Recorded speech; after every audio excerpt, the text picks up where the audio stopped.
This is the Rocks Zoom room, and we're here with the Offspring, Dexter and Noodles. Thank you so much. We're, of course, so excited to be talking about your 10th album, Let the Bad Times Roll.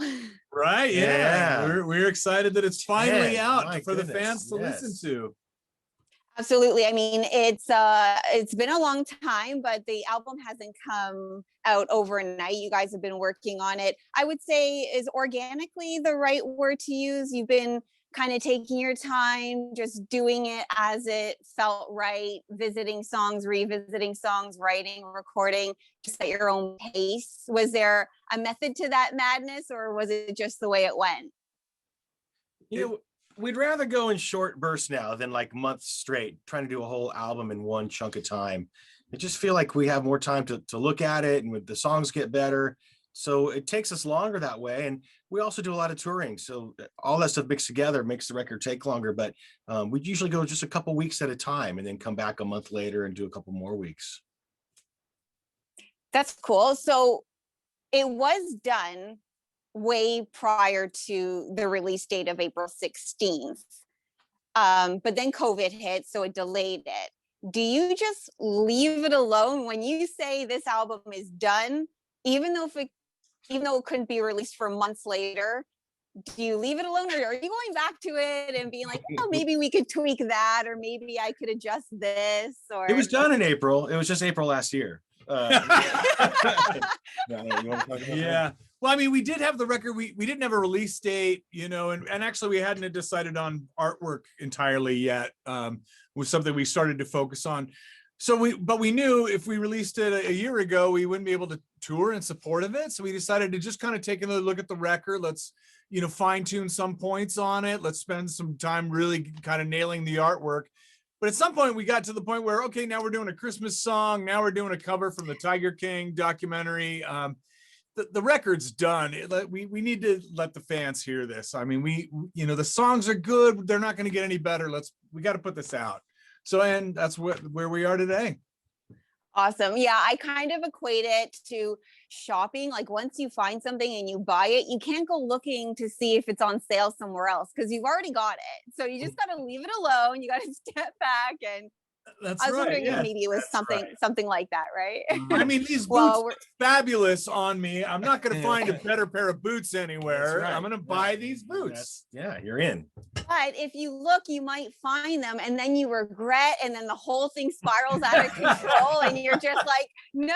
So once you're pretty satisfied, soon you're in Chinese democracy territory, right? And 13 years go by and you still don't have boots on your feet. Girl, we hear you. Yeah. I love it. All right. So I've listened to the entire album twice, and I revisited 3 of the songs in particular. This Is Not Utopia, Breaking These Bones, Army of One.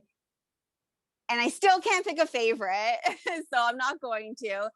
Do you do that? I know it's like children, they're all your babies, you love them equally, but is there a song that maybe you were inspired to make it in a different way that maybe has your heart a little bit?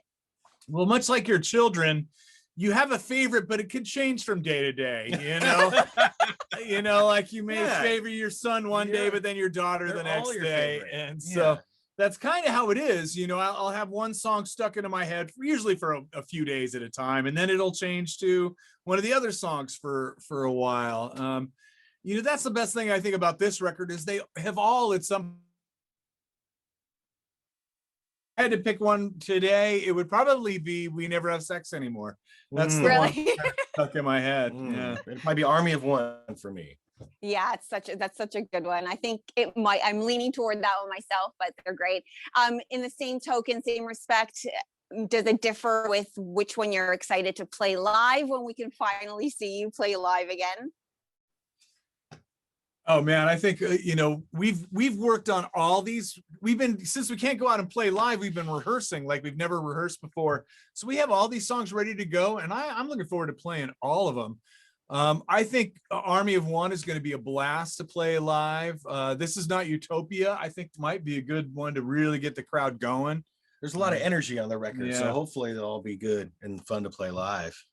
Yeah, they're so fast and good, like old Offspring with still some newness. You can feel it, the new energy, the new world. It all is all inspiring and all encompassing. So good. But there's one old song, and I can't believe you did this to us, Dexter. Gone Away, the new version. I did not, oh my gosh, I did not think that song could get any more haunting and any more beautiful.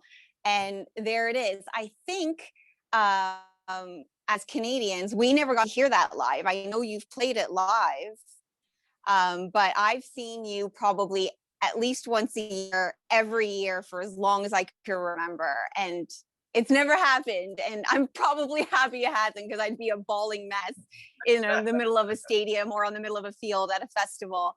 Why did you choose to put that on Let the Bad Times Roll? Right. Gone Away was, of course, a song we released a long time ago on Ixnay on the Hombre, a real heavy kind of rock, almost rock ballad kind of version. And we wanted to try something different for the live show. And it could have been a different song, but we just kind of thought, hey, why don't we try Gone Away, just do it on piano, kind of bring it down for a minute, just kind of give a break in the energy of the live show. So it was kind of the show that gave us the idea of doing something different for this song, instead of being the other way around.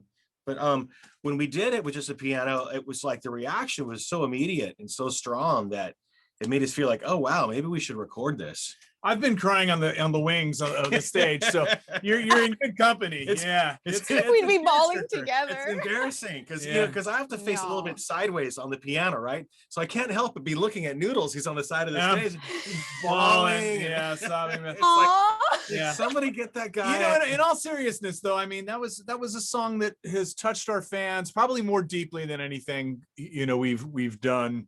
It may not be everyone's favorite song, but it does touch people in a way unlike any other song that we've done, I think. And to strip it down and purify it and have Dexter's voice out there just kind of raw, really does add to the emotion of the song. It really does. It really does. It's gorgeous. The original version, this version, it's perfect. YouTube, this new little series, How To with the Offspring. I love it. Are you going to continue doing that? We are. We've got a couple in the works. They're not done yet, but one of them is like how to open a beer bottle with anything. Yes. As you know, being on tour on the road, backstage, it's not always easy to find a bottle opener, and you have to make do. And over time, we've developed this skill for opening beer bottles with anything you can find. Oh, that's going to come in so handy, especially going into the summer when you're outdoors and you're camping and you're this and you're that, and you can't find a can opener. I love it. Or a bottle opener. Yeah, see, we just want to help people. That's what we're doing there. We just want to help. After I watched How to Birdwatch, I saw a bird on the side of the road that was gigantic, and you inspired me, Noodles, to Google it and see if I could find it. And I think it might have been a ring-necked pheasant. Oh, or wow, a gray partridge. I'm not too sure. It came out of nowhere. It was huge by some train tracks. So see, they're helping. They're inspiring. This is great. Now when you see a bird, you'll think of Noodles. That's right. Amazing.